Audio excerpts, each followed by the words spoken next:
जय हिंद साथियों, स्वागत है आपका self study classes with Sumit Jain YouTube channel में। शो साथियों स्टार्ट हो चुका है आज का ये सेशन। सभी लोग एक बार वीडियो को लाइक कर देंगे।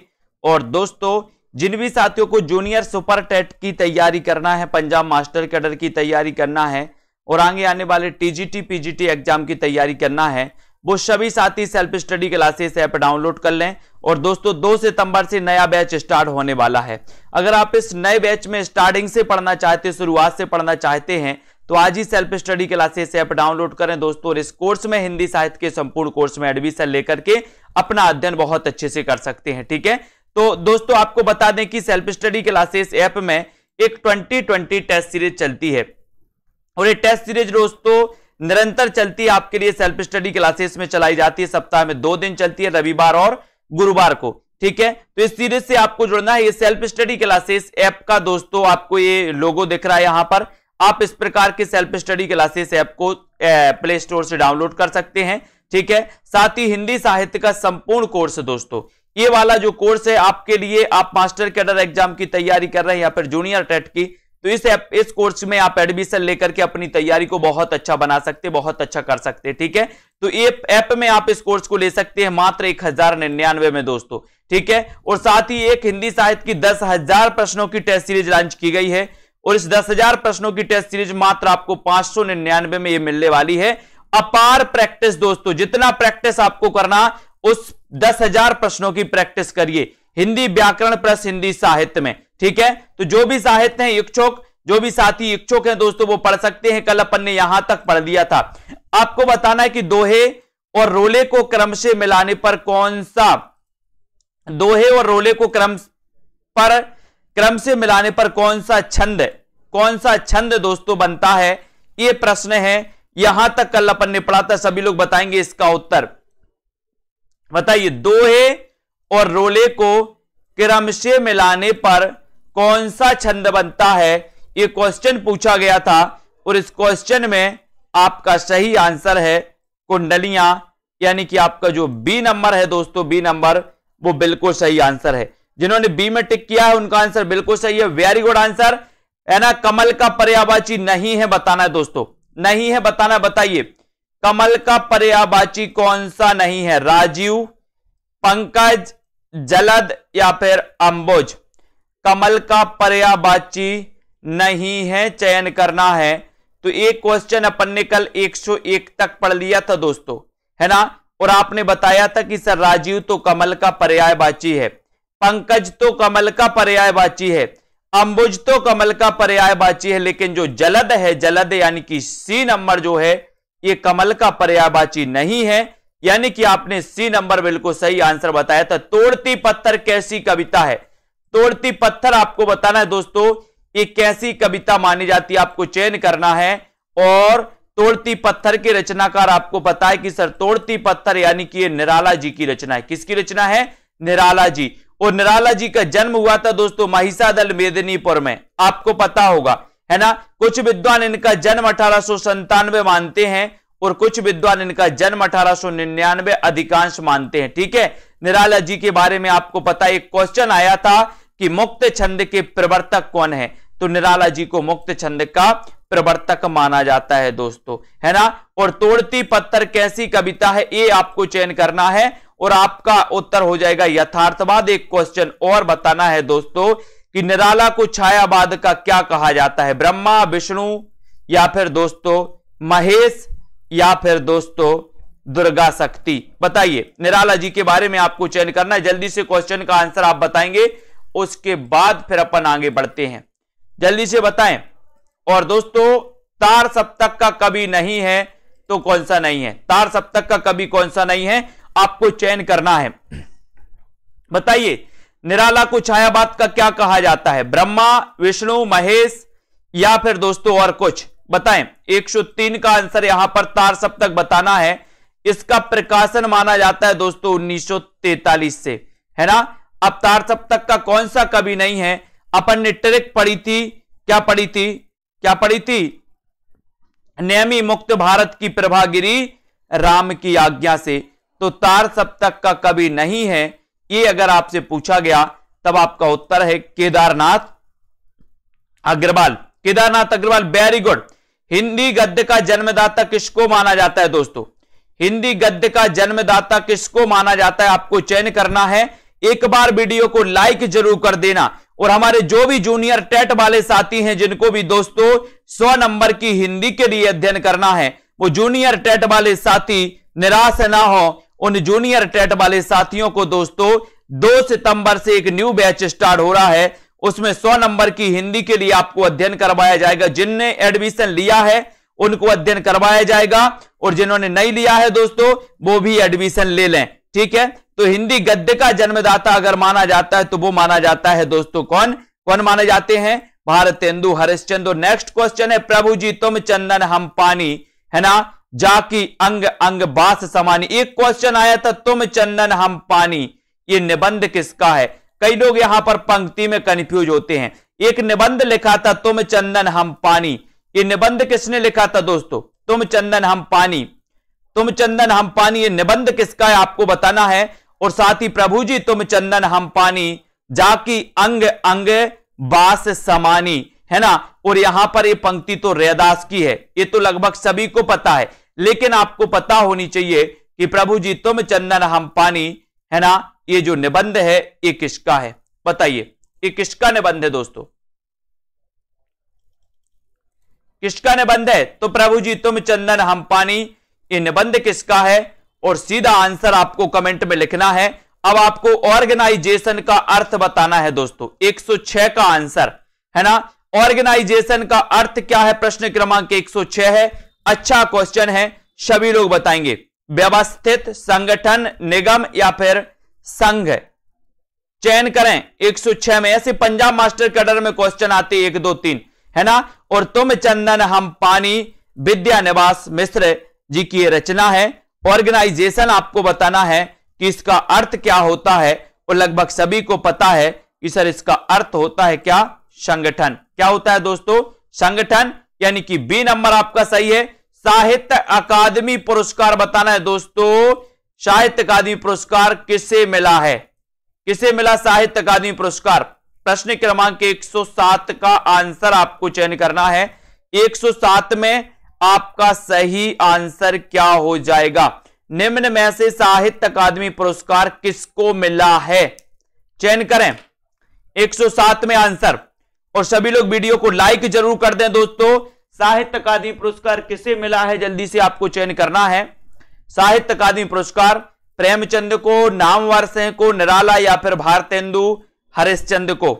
वीडियो को लाइक जरूर करते रहें। सेल्फ स्टडी क्लासेस ऐप को डाउनलोड कर लें। और साहित्य अकादमी पुरस्कार किसे मिला है ये क्वेश्चन आपको बताना है।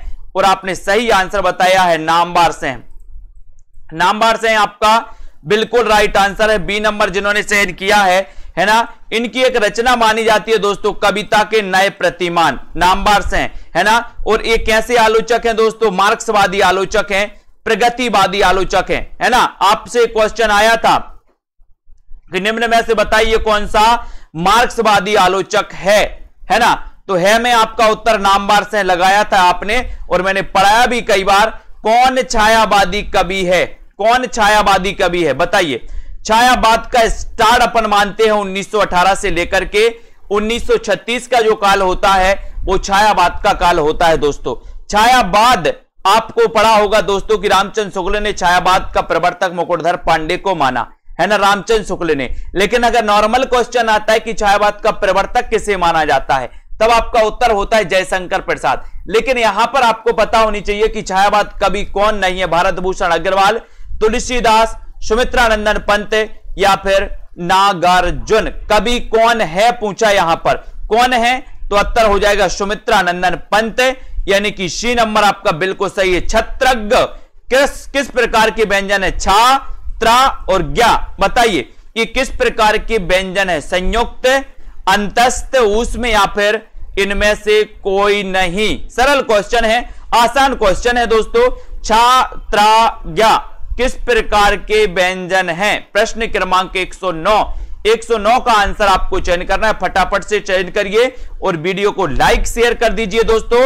और 109 में आपका सही आंसर जाता हुआ क्या आंसर है कि सर ये तो क्या है? छत्रग्र, है ना, ये संयुक्त व्यंजन है। यानी कि आपका 1 नंबर बिल्कुल सही हो जाता है। नेक्स्ट, कौन सा युग्म विशेषण नहीं है? बहुत अच्छा क्वेश्चन। कौन सा युग्म विशेषण नहीं है? 110 का आंसर आपको चयन करना है। 110 में आपका उत्तर क्या हो जाएगा? छोटा बड़ा, हरा पीला, 2 3, राम लक्ष्मण। कौन सा युग्म विशेषण नहीं है, ये आपको चयन करना है। एक बार लाइक करके अपने मित्रों तक शेयर जरूर कर दें दोस्तों, जल्दी से आ जाओ और शेयर करते जाओ कि कौन सा विशेषण नहीं है, ये आपको चयन करना है। क्वेश्चन अच्छा है और लाइक जरूर करना है आप लोगों को। सेल्फ स्टडी क्लासेस ऐप को डाउनलोड कर लें। और सभी लोगों ने बता दिया है कि सर अगर उत्तर लगाना है तो आप डी नंबर में लगा दो, राम लक्ष्मण। ये विशेषण नहीं है, डी नंबर बिल्कुल सही। जयशंकर प्रसाद के किस नाटक में कार्नेलिया विदेशी पात्र है दोस्तों? बताइए, कार्नेलिया किस नाटक की पात्र है? चयन करिए, किस नाटक की पात्र है, आपको बताना है। क्वेश्चन अच्छा है, सभी लोग एक बार वीडियो को लाइक कर देंगे, अपने मित्रों तक शेयर करते रहिए दोस्तों। जयशंकर प्रसाद के किस नाटक में कार्नेलिया, स्कंदगुप्त, चंद्रगुप्त, विशाख या फिर अजात शत्रु? जयशंकर प्रसाद के बारे में अपन पढ़ते हैं कि सर इनका जन्म हुआ था 1889 में, है ना। ये छायावाद के प्रवर्तक माने जाते जयशंकर प्रसाद, ठीक है। इन्होंने ऐतिहासिक नाटक लिखे, सर्वाधिक आपको पता होगा। इनका दोस्तों प्रथम ऐतिहासिक नाटक माना जाता है कौन सा? राजश्री माना जाता है। Very good. और यहां पर जयशंकर प्रसाद के किस नाटक में कार्नेलिया विदेशी पात्र, ये क्वेश्चन आपसे पूछा गया, तब आपका राइट आंसर है चंद्रगुप्त, यानी कि बी नंबर आपका बिल्कुल सही। Very good answer, right answer. कौन स्वामी रामानंद के शिष्य नहीं थे? रामानंद के शिष्य कौन से नहीं थे? अनंतानंद, सुखानंद, नरहयानंद या फिर रैदास? कौन रामानंद के शिष्य नहीं थे? क्वेश्चन अच्छा है क्वेश्चन, लेकिन आपसे बनना चाहिए तब तो अच्छा है, नहीं तो बताएं कौन रामानंद के शिष्य नहीं थे। क्वेश्चन आपके लिए बिल्कुल सरल दिया गया है। वीडियो को लाइक करते हुए शेयर करते रहें अपने मित्रों तक। सेल्फ स्टडी क्लासेस ऐप से जुड़ जाएं। जूनियर, सुपर टेट हो या मास्टर कैडर वाले जितने भी हमारे साथी हो, दोस्तों 2 सितंबर से आपका न्यू बैच स्टार्ट हो रहा है, तो सभी साथी, है ना दोस्तों, आज ही एडमिशन ले लें। और अभी एडमिशन, सितंबर के बाद सारे कोर्सेज की फीसें बढ़ जाएंगी, इसलिए जिनको भी एडमिशन लेना है वो एडमिशन लेते जाएं। और यहां पर आपने, कुछ लोग डी बता रहे, कुछ लोग बी बता रहे, लेकिन यहां पर आपका उत्तर है नरहयानंद, है ना। ये क्या है दोस्तों? नरहयानंद, यानी कि 112 में आपका उत्तर दोस्तों क्या हो जाएगा? 112 में सी नंबर आपका सही है। नरहयानंद ये रामानंद के शिष्य नहीं थे,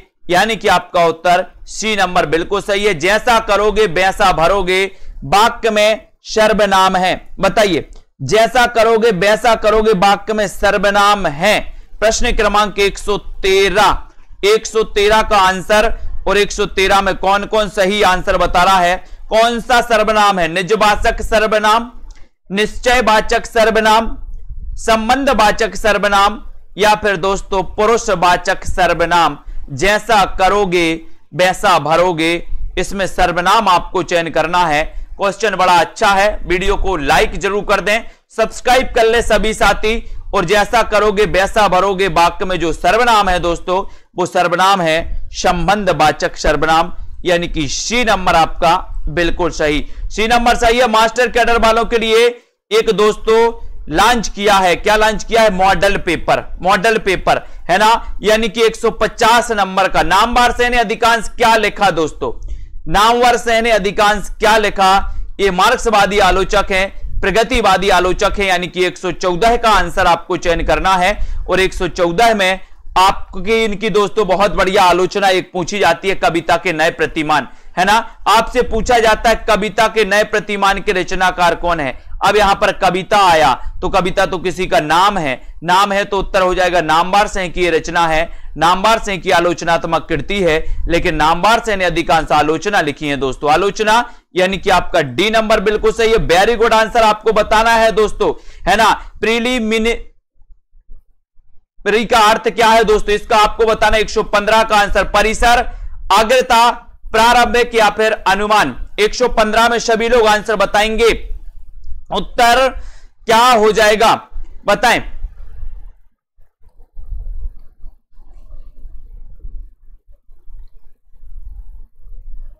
सभी लोग बताएंगे। बहुत अच्छा क्वेश्चन है दोस्तों, ऐसे क्वेश्चन कई बार पूछ लिए जाते हैं दोस्तों। 115 में आपको चयन करना है और आप दोस्तों कौन सा है ना, प्रीलियम प्री एग्जाम देते ना अपन, प्री एग्जाम देते हैं दोस्तों, है ना, और उसी से बना ये शब्द है और इसे अपन क्या बोलते, प्रारंभिक परीक्षा, प्रारंभिक परीक्षा बोलते हैं ना। तो यानी कि आपका यहां पर दोस्तों अपन प्राइमरी भी देखते हैं तो प्रारंभिक स्कूल, है ना। तो यहां पर आपका सी नंबर बिल्कुल सही होगा, सी। जिन्होंने बताया आषाढ़ का एक दिन नाटक के रचनाकार कौन है, आपको चयन करना है। जयशंकर प्रसाद, मोहन राकेश, लक्ष्मी नारायण लाल या फिर इनमें से कोई नहीं। आषाढ़ का एक दिन के रचनाकार कौन है? और सभी लोगों को पता है कि सर आषाढ़ का एक दिन जो नाटक है ये कालिदास के जीवन पर आधारित है। किसके? कालिदास के जीवन पर आधारित है आषाढ़ का एक दिन, ऐसा भी कई बार पूछा गया है ना। और इसके जो रचनाकार हैं वो रचनाकार कौन है? मोहन राकेश, यानी बी नंबर आपका यहां पर बिल्कुल सही है। बी। जिन्होंने बताया हिंदी भाषा के मानकीकरण का सचेष्ट प्रयास दोस्तों किस पत्रिका में किया गया? हिंदी भाषा के मानकीकरण का सचेष्ट प्रयास किस पत्रिका में किया गया? उस पत्रिका का नाम आपको बताना है 117 में। 117 का आंसर सभी लोग चयन करेंगे। वीडियो अच्छा है दोस्तों, जिन भी साथियों को कोर्स में एडमिशन लेना है वो कोर्स में एडमिशन जरूर लें। 117 का आंसर आपको चयन करना है और सीधा आंसर है कि सर हिंदी भाषा के मानकीकरण में किसी पत्रिका ने अगर प्रयास किया है तो वो पत्रिका है कौन सी? सरस्वती पत्रिका। सरस्वती पत्रिका 1900 में दोस्तों प्रकाशित हुई और इसी सरस्वती पत्रिका के प्रकाशन से द्विवेदी युग की शुरुआत मानी जाती है। सरस्वती के संपादक चिंतामणि घोष थे। सरस्वती के प्रथम संपादक श्याम सुंदर दास थे, है ना। और दोस्तों सरस्वती के 1903 में संपादक बने थे कौन? महावीर प्रसाद द्विवेदी। ठीक है। नेक्स्ट है हिंदी भाषा का कौन सा रूप मानक हिंदी के रूप में दोस्तों प्रसिद्ध है? मानक हिंदी के रूप में कौन सा रूप प्रसिद्ध है? पूर्वी हिंदी, पहाड़ी हिंदी, खड़ी बोली या फिर दक्षिणी हिंदी? प्रश्न क्रमांक 118 है। सभी लोगों को चयन करना है। वीडियो को लाइक कर दें, एक बार अपने मित्रों तक शेयर जरूर कर दें। सेल्फ स्टडी क्लासेस ऐप जिनने भी डाउनलोड नहीं किया वो सभी साथी डाउनलोड करें। हिंदी भाषा का कौन सा रूप मानक हिंदी के रूप में दोस्तों प्रसिद्ध है? बताइए कौन सा रूप प्रसिद्ध है? और आपका सीधा आंसर जाता है कि सर खड़ी बोली। खड़ी बोली यानी कि आपका दोस्तों सी नंबर आपका यहां पर खड़ी बोली बिल्कुल सही जाएगा। सी नंबर सही हो जाएगा। ठीक है, वेरी गुड आंसर। अगला क्वेश्चन है उन्मीलन शब्द का विलोम है दोस्तों। उन्मीलन शब्द का विलोम बताना है ना। बताइए, है ना। एक पूछा था शायद, आमिष पूछा था दोस्तों, आमिष का विलोम क्या होता है? आमिष का पूछा था ना। विकल्प में बहुत सारे लोगों ने सामिष लिया है, सामिष लगाया था, जबकि आमिष का क्या होता है यह भी बता दो। उन्मीलन का भी बताना है।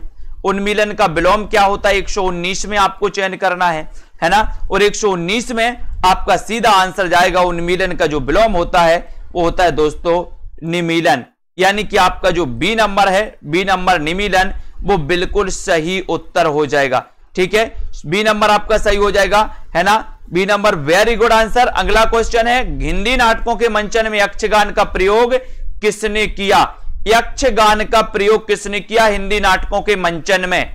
गिरीश कर्नाड ने, इब्राहिम अलकाजी, सत्यदेव दुबे, है ना, या फिर कारंत? किसने दोस्तों हिंदी नाटकों के मंचन में यक्षगान का प्रयोग किया है? ये आपका क्वेश्चन है। क्वेश्चन अच्छा है और आपको बताना है उत्तर क्या हो जाएगा। और यहां पर सीधा आंसर है कि सर हिंदी नाटकों के मंचन में यक्षगान का जो प्रयोग किया है वो किया है किसने? गिरीश कर्नाड ने। किसने किया है? गिरीश कर्नाड, यानी कि ये नंबर आपका सही है। गिरीश कर्नाड ने यक्षगान का प्रयोग किया है। ये नंबर आपका बिल्कुल सही, वेरी गुड। प्रबद्धवाद किसका पर्याय है? प्रबद्धवाद किसका पर्याय है? नई कविता का, नकेनवाद का, कविता का, या फिर प्रयोगवाद का? बताएं, प्रबद्धवाद किसका पर्याय माना जाता है? क्वेश्चन बहुत अच्छा है। वीडियो को लाइक जरूर करना है आपको। उत्तर क्या हो जाएगा? प्रपद्यवाद किसका पर्याय है? और यहां पर आपका 121 का नंबर बताना है। प्रपद्यवाद किसका पर्याय है, ये नंबर आपका बताना है।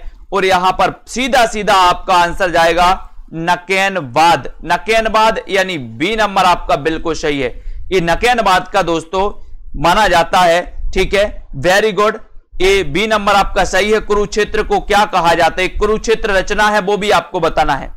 बताइए कुरुक्षेत्र किसकी रचना है? कुरुक्षेत्र को क्या कहा जाता है? रण क्षेत्र, कौरव क्षेत्र, युद्ध क्षेत्र या फिर यज्ञ क्षेत्र?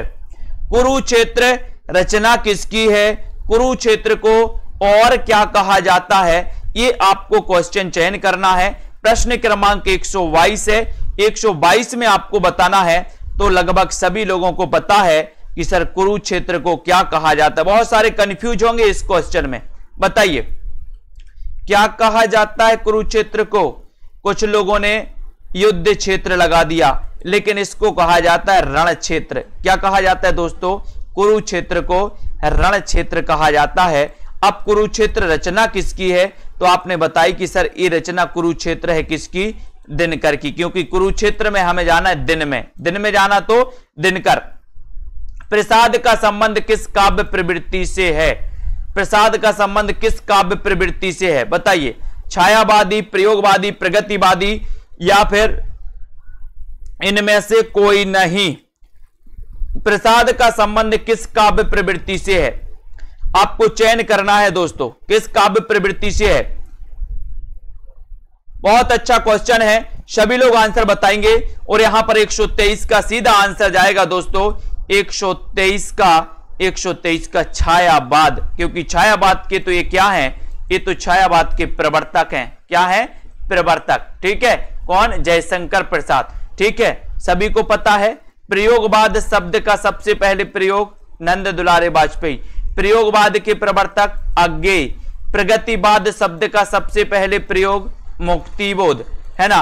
प्रगतिवाद के प्रवर्तक सुमित्रा नंदन पंत, है ना। इसको याद रखना है। नीम हकीम खतरे जान का अर्थ क्या है? नीम हकीम खतरे जान का अर्थ क्या है? अल्प ज्ञान हानिकारक होता है। नीम के कड़वे का ज्ञान होना, नीम का प्रयोग हकीम द्वारा करना या उक्त में से कोई नहीं। नीम हकीम खतरे जान, इसका अर्थ क्या है? अर्थ बताना है सभी लोगों को, जल्दी से बताइए। नीम हकीम खतरे जान का अर्थ क्या है? 124 का आंसर आपको चयन करना है। और 124 में आपका सही बात आपका हो जाएगा कि सर अल्प ज्ञान हानिकारक होता है। अल्प ज्ञान क्या होता है?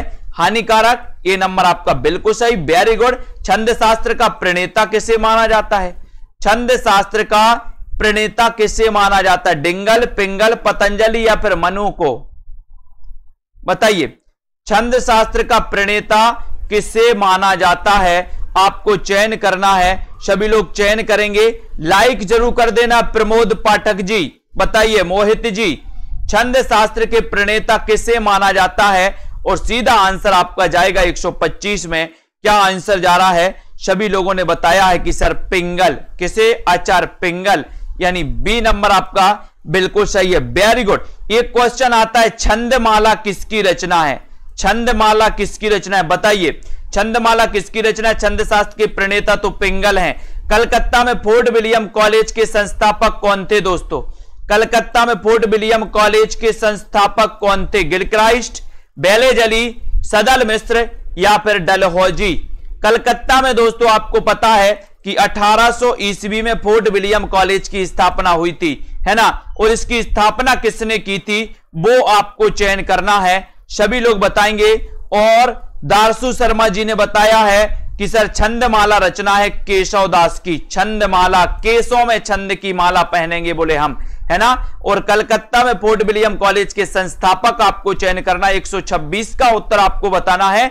और 126 में आपने बताया वेलेजली, लॉर्ड वेलेजली, यानी बी नंबर यहां पर लॉर्ड वेलेजली बिल्कुल सही है ना।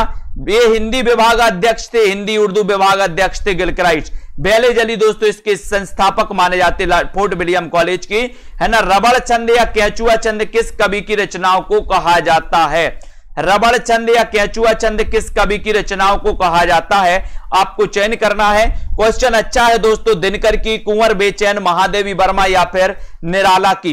रबड़ छंद या केंचुआ छंद किस कवि की रचनाओं को कहा जाता है, ये आपसे क्वेश्चन पूछा गया है। क्वेश्चन बहुत अच्छा है और सभी लोगों को लगभग पता है कि सर ऐसा क्वेश्चन अगर एग्जाम में आएगा तो हम लगाएंगे किसको, निराला जी को। निराला जी को यानी कि डी नंबर आपको पता है। इनका प्रथम काव्य संग्रह कौन सा माना जाता है, अनामिका, अनामिका है ना। और इनकी दोस्तों अंतिम कृति मानी जाती है कौन सी, सांध काकली, सांध काकली आपको पता है ना, बहुत बढ़िया है। तो ये निराला जी हैं दोस्तों जिनकी प्रथम कविता मानी जाती है जूही की कली, जूही की कली है ना। और यहां पर निराला जी को याद रखेंगे। हिंदी खड़ी बोली का प्रथम महाकाव्य कौन सा है, 128 का आंसर आपको चयन करना है। सभी लोग बताएंगे साकेत, शामधैनी, हल्दी घाटी या फिर प्रिय प्रवास है ना, बताइए।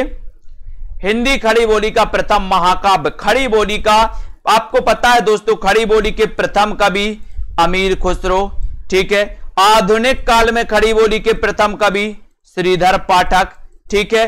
और दोस्तों खड़ी बोली के प्रथम महाकवि, महाकवि अयोध्या से उपाध्याय हरिओद। खड़ी बोली का प्रथम महाकाव्य, महाकाव्य प्रिय प्रवास यानी कि डी नंबर आपका सही है। प्रिय प्रवास दोस्तों रामचंद्र शुक्ल ने इसे महाकाव्य नहीं माना। इसमें आपको बताना कितने सर्ग हैं, प्रिय प्रवास में कितने सर्ग हैं आपको बताना है। कलम का सिपाही के लेखक कौन है, कलम का सिपाही, और एक पूछा जाता है कलम का मजदूर है ना, कलम का सिपाही और कलम का मजदूर है ना। आपको बताना है कि इसके लेखक कौन है। 129 का आंसर, 129 में आपको आंसर चयन करना है। अच्छा क्वेश्चन है दोस्तों है ना। और सभी लोगों को पता है कि सर अगर कलम का सिपाही पूछा गया है, कलम का सिपाही पूछा गया है तब आपका उत्तर हो जाएगा, क्या हो जाएगा, अमृत राय। अमृत राय यानी बी नंबर आपका सही हो जाएगा। लेकिन अगर यहां पर कलम का मजदूर पूछा जाता तो आप क्या उत्तर लगाते, बताइए। कलम का मजदूर अगर पूछा जाता तो उत्तर क्या लगाते, मुझे चांद चाहिए किस विधा की कीर्ति है। आपको पता है कि ये निर्मल वर्मा की कीर्ति है, निर्मल वर्मा, निर्मल वर्मा की है कि सुरेंद्र वर्मा की, सुरेंद्र वर्मा है ना, सुरेंद्र वर्मा की है मुझे चांद चाहिए है ना। और दोस्तों किस विधा की कीर्ति आपको बताना है, कविता, नाटक और कहानी या फिर दोस्तों उपन्यास, जल्दी से बताएं। मुझे चांद चाहिए है ना, सुरेंद्र वर्मा। और आपका उत्तर हो जाएगा दोस्तों यहां पर क्या हो जाएगा, ये किस विधा की रचना। अच्छा क्वेश्चन है, 130 का आंसर आपको चयन करना है। और ये दोस्तों क्या है, ये उपन्यास है, क्या है, उपन्यास है यानी कि डी नंबर आपका सही है, बिल्कुल राइट आंसर है। उत्कर्ष शब्द का विलोम क्या होता है, उत्कर्ष का विलोम आपको बताना है, आकर्ष, अनुत्कर्ष, अपकर्ष या फिर आकर्ष। उत्कर्ष शब्द का विलोम क्या है बताइए। 131 का आंसर है। अच्छा क्वेश्चन है दोस्तों। और यहां पर उत्कर्ष शब्द का विलोम आपको चयन करना है। सीधा आंसर आपका चला जाएगा क्या, क्या चला जाएगा, उत्कर्ष का विलोम क्या होता है बताइए। उत्कर्ष का सीधा आंसर जाएगा अपकर्ष, अपकर्ष यानी कि सी आपने जो लगाया वो बिल्कुल सही है, very good answer Kuber ji, बहुत बढ़िया। रचना के आधार पर वाक्य कितने प्रकार के होते, रचना, रचना के आधार पर वाक्य बताना है दोस्तों कितने प्रकार के होते। आप वाक्य पढ़ते हैं, सरल वाक्य है ना, मिश्र वाक्य पढ़ते, मिश्र वाक्य और संयुक्त वाक्य पढ़ते दोस्तों। ये रचना के आधार पर वाक्य होते हैं। और रचना में कितने वर्ण हैं, 1 2 3। अब 3 वर्ण अगर रचना में आ रहे हैं तो रचना के आधार पर वाक्य भी कितने प्रकार के होंगे, 3 प्रकार के होंगे। अगर आपसे पूछा जाता कि अर्थ के आधार पर वाक्य कितने प्रकार के होते, तो आ से बना अर्थ और आ से बना 8, तो अर्थ के आधार पर वाक्य 8 प्रकार के होते हैं, रचना के आधार पर वाक्य 3 प्रकार के होते हैं। आपका उत्तर यहां पर बी नंबर बिल्कुल सही है, वेरी गुड। अथ का विलोम शब्द क्या है, बहुत अच्छा क्वेश्चन है दोस्तों। अथ का विलोम क्या होता है, पूर्ण, समाप्त, इति या फिर खत्म। अथ का विलोम शब्द कौन सा है, ये आपका क्वेश्चन है। 133 नंबर है, 133 में आपको चयन करना। वीडियो को लाइक जरूर कर देना, सेल्फ स्टडी क्लासेस ऐप को डाउनलोड कर लेना दोस्तों आज ही। अथ का विलोम आपको चयन करने के लिए बोला है अलका रानी जी, बताइए क्या हो जाएगा, बताइए रतिपाल जी। अथ का विलोम, और अथ का विलोम बोले सर इति होता है, अथ का इति यानी कि सी नंबर आपका बिल्कुल राइट आंसर है। सारा आकाश किसकी कृति है? सारा आकाश किसकी कृति है? मन्नू भंडारी की, राजेंद्र यादव की, कमलेश्वर की या फिर अज्ञेय की? सारा आकाश कृति किसकी है? बताइए। 134 में अच्छा क्वेश्चन है और दोस्तों लाइक जरूर कर देंगे सभी लोग। बताइए। सारा आकाश कृति के रचनाकार कौन है? और यहां पर आशीष यादव जी, सारा आकाश एक किसकी रचना है? उत्तर चला जाएगा राजेंद्र यादव, यानी आपका उत्तर बी नंबर, और बी नंबर बिल्कुल सही है, राइट आंसर है। Very good answer Rajendra Yadav की। ठीक है, राजेंद्र यादव, सारा आकाश। बहुत बढ़िया। अगला क्वेश्चन आपको बताना है ना, जल्दी से बताना है। यहां पर आते दोस्तों, संशय की एक रात किस कवि की कृति है? पीजीटी एग्जाम जिसने नहीं देखा उसको कुछ पता नहीं। उन व्यक्तियों की दोस्तों सांसें बंद हो गई, उन व्यक्तियों की बोलती बंद हो गई जो कहते थे कि सर इतना सरल एग्जाम नहीं आता।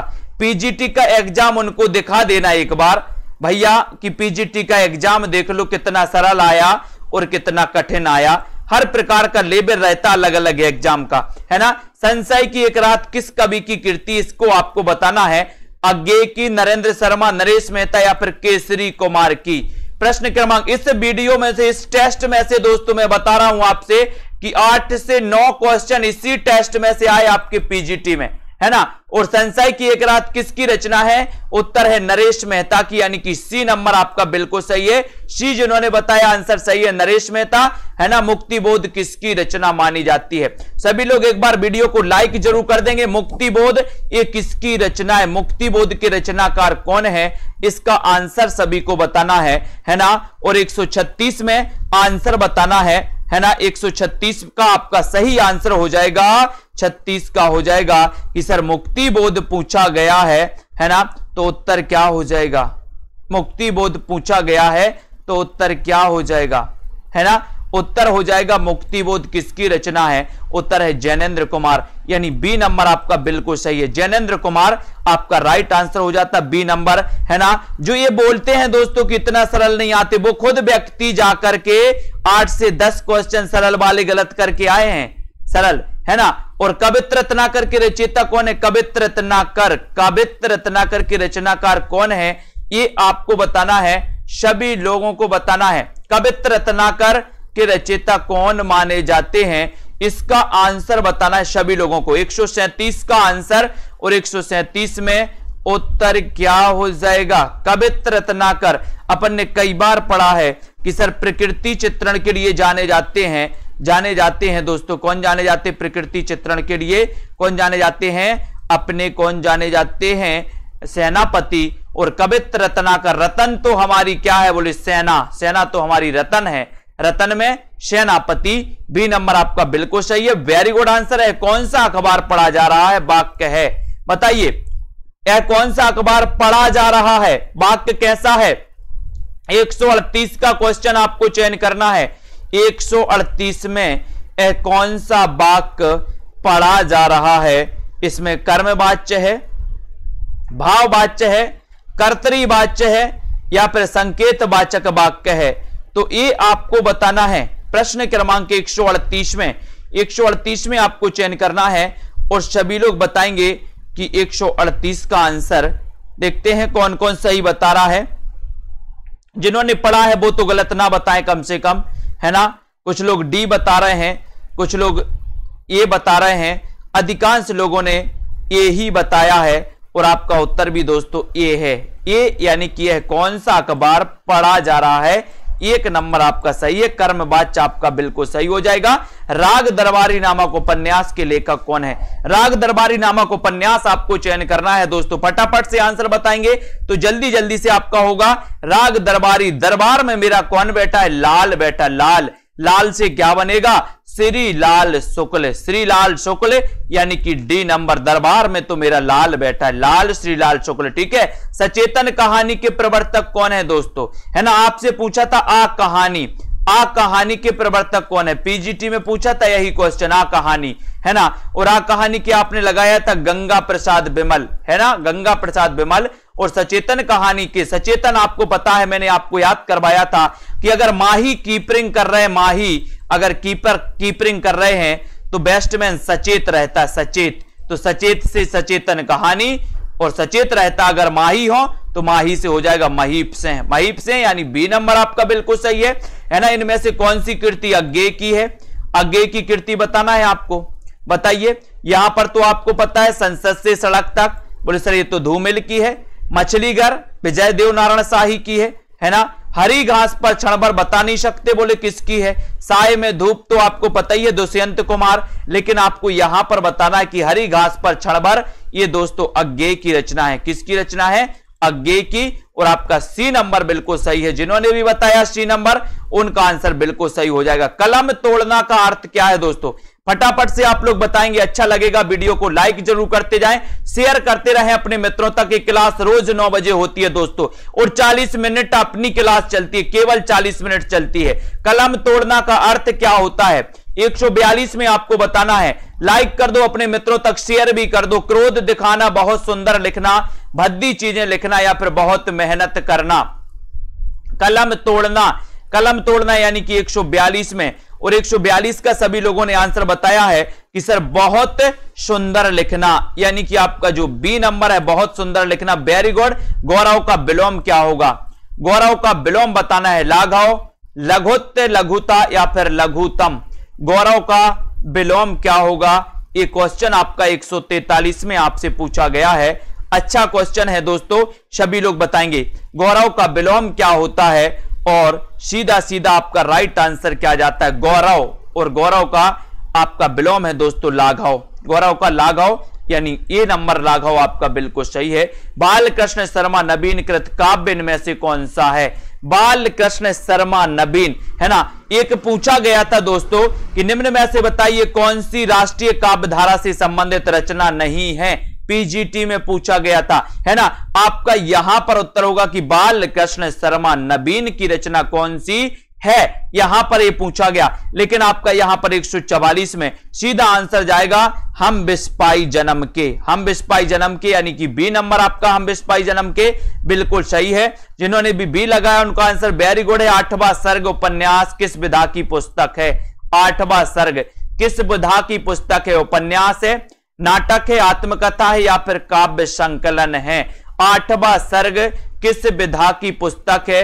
145 का आंसर आपको चयन करना है। 145 में 8वां सर्ग दोस्तों ये सुरेंद्र वर्मा, सुरेंद्र वर्मा का क्या है? सुरेंद्र वर्मा का ए 8वां सर्ग नाटक माना जाता है। नाटक यानी कि आपका जो बी नंबर है नाटक, 8वां सर्ग के रचनाकार सुरेंद्र वर्मा है, और ये इनका क्या है? नाटक है। ये बिल्कुल राइट आंसर। मेला आंचल के लेखक कौन है? मेला आंचल, ये हिंदी का प्रथम आंचलिक उपन्यास माना जाता है दोस्तों। हिंदी का प्रथम आंचलिक उपन्यास कौन सा है? तो आपका यहां पर राइट आंसर है मेला आंचल के लेखक कौन है? ये आपका 146वां प्रश्न है। 146 में आपको चयन करना है, और 146 में आपका सही आंसर, शुद्ध आंसर जो हो जाता है वो कौन सा होता है? मेला आंचल। मेला आंचल के लेखक कौन है? और मेला आंचल के जो लेखक हैं दोस्तों वो कौन है? फणीश्वरनाथ रेणु, यानी कि आपका जो ए नंबर है फणीश्वरनाथ रेणु वो बिल्कुल सही, ये नंबर सही है। श्रृंगार और वात्सल रस का सम्राट किस कवि को कहा जाता है? श्रृंगार और वात्सल रस का सम्राट किस कवि को कहा जाता है? 147 का आंसर आपको चयन करना है ना। और दोस्तों यहां पर आपका सीधा आंसर चला जाएगा। सभी को पता है कि वात्सल रस का जो सम्राट कहा जाता है दोस्तों वो कहा जाता है Surdas. Surdas B number, very good, है ना। बी नंबर सही। इनके गुरु का नाम वल्लभाचार्य, है ना। इनकी रचना है दोस्तों कौन सी? सूरसागर, सूर सारावली और साहित्य लहरी। साहित्य लहरी इनकी नायिका भेद संबंधी रचना है। लहरी, है ना, नायिका भेद संबंधी। आपसे कभी कभी पूछा जाता है सूरदास की नायिका भेद संबंधी रचना कौन सी है, तो आपको बताना है साहित्य लहरी, है ना। महावीर प्रसाद द्विवेदी सरस्वती पत्रिका के संपादक कब बने? 148 का आंसर। 148 में आपको चयन करना है महावीर प्रसाद द्विवेदी सरस्वती के संपादक कब बने। अच्छा क्वेश्चन है। 148 में आपको चयन करना है, और 148 में महावीर प्रसाद द्विवेदी सरस्वती पत्रिका के संपादक कब बने? उत्तर हो जाएगा दोस्तों 1903। 1903 में बने, यानी सी नंबर आपका सही है। किस छंद में 6 चरण होते हैं? किस छंद में 6 चरण होते हैं? 149 का आंसर आपको बताना है। किस छंद में 6 चरण होते हैं दोस्तों। 1478 में इनका जन्म हुआ था सूरदास जी का। वेरी गुड आंसर है ना। रेखा जी, सोनू, अनीता जी बताइए। सोनू राय जी, किस छंद में 6 चरण होते हैं? और आपको पता है कि सर छंद की अगर बात करोगे तो छंद जो है वो होता है कौन सा छंद होता है? वो होता है छप्पय छंद। कौन सा होता है? छप्पय छंद। यानी कि आपका उत्तर डी नंबर बिल्कुल सही है। बहुत बढ़िया प्रीतिपाल जी, छप्पय छंद में 6 चरण होते हैं। डी नंबर आपका सही। कुरु कुरु स्वाहा उपन्यास दोस्तों इनमें से कौन सा है? कुरु कुरु स्वाहा, कुरु कुरु स्वाहा। एक दोस्तों क्याप पूछा था, क्याप, क्याप किसकी रचना है? क्या आप, अपन ने पढ़ा था क्या आप जोश में है? क्या आप जोश में है? वहां पर किसाप लिख दिया था, कसाब लिख दिया था, क्या लिख गया था? कसाब, है ना। तो ये क्याप पूछा गया था, क्याप किसकी रचना है? तो क्या आप अपन ने पढ़ी थी, क्या आप जोश में है? जोश में है यानी कि मनोहर श्याम जोशी। कुरु कुरु स्वाहा, जब आप हवन में बैठते हो, हवन में तो आप जोश में डालते हो। महाराज जी, महाराज बोलेंगे पंडित जी कुरु कुरु स्वाहा, आप जोश में बोलते हो कुरु कुरु स्वाहा, है ना। तो अपन कुरु कुरु स्वाहा जोश में बोलते हैं। जोश में तो मनोहर श्याम जोशी। आज की रामायण, आज की कथा को यहीं पर विराम देते हैं दोस्तों। 2020 टेस्ट सीरीज में दोस्तों आप भी भाग ले सकते, कोई भी व्यक्ति भाग ले सकता है। ये बिल्कुल फ्री सीरीज है। आपको करना क्या? Self study classes app download करना है। ऐसी इस सीरीज से आप भाग ले सकते, लगा सकते। सप्ताह में 2 दिन इस सीरीज होती है, रविवार और गुरुवार को, ठीक है। और जिन भी साथियों को दोस्तों एडमिशन लेना है सेल्फ स्टडी क्लासेस ये वाला ऐप आप डाउनलोड कर लो, ठीक है। उसके बाद हिंदी साहित्य के संपूर्ण कोर्स में एडमिशन लो, जहां पर आपको लाइव क्लास है, टेस्ट सीरीज, ट्रिकी वीडियो दोस्तों, और दोस्तों बहुत सारी चीजें आपको यहां पर मिलने, विस्तृत अध्ययन, है ना, डाउट्स वाले वीडियो, ग्रुप डिस्कशन, सब कुछ मिलने वाला है। और दोस्तों एक 10,000 प्रश्नों, हिंदी साहित्य की 10,000 प्रश्नों की टेस्ट सीरीज लॉन्च की गई है।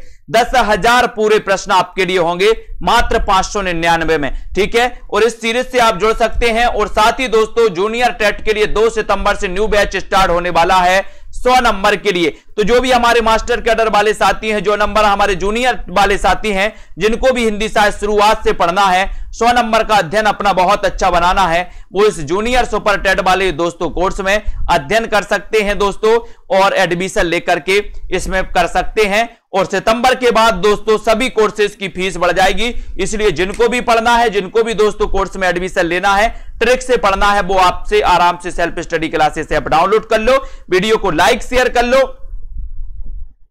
कबीर जी, कुबेर जी, विवेक जी, पुष्पा, मनु जी, विजय लक्ष्मी, दारसू जी, रीता जी, छाया जी, कल्पना जी, जितने भी हमारे साथी हैं लाइक शेयर जरूर करते रहें। बीनू जी, अनामिका, बीना तिवारी, केएम जी, निष्ठा जी, कल्पना, कुबेर जी, बबीता जी, है ना, और केएम, प्रियंका जी, उदय यादव जी, शीला जी, दारसू, पूनम जी, और दोस्तों कुमार ओम प्रकाश जी, वेरी गुड, निष्ठा जी, राजेश जी, लवली ठाकुर जी और प्रमोद जी, ठीक है। 10 बजे दोस्तों एग्जाम पार में क्लास चलती है, उसमें भी आप पढ़ सकते, प्रैक्टिस करते हैं मनु जी, ठीक है। बिल्कुल लेवल बहुत अच्छा रहेगा। अंजलि जी, दारसू, अर्शदीप, छोटी राय जी, निशी जी, आसू, अजय शर्मा, राधिका, कल्पना जी, श्यामधन नोटियाल जी, छवि गौतम जी, आकांक्षा जी, सभी साथियों को धन्यवाद दोस्तों।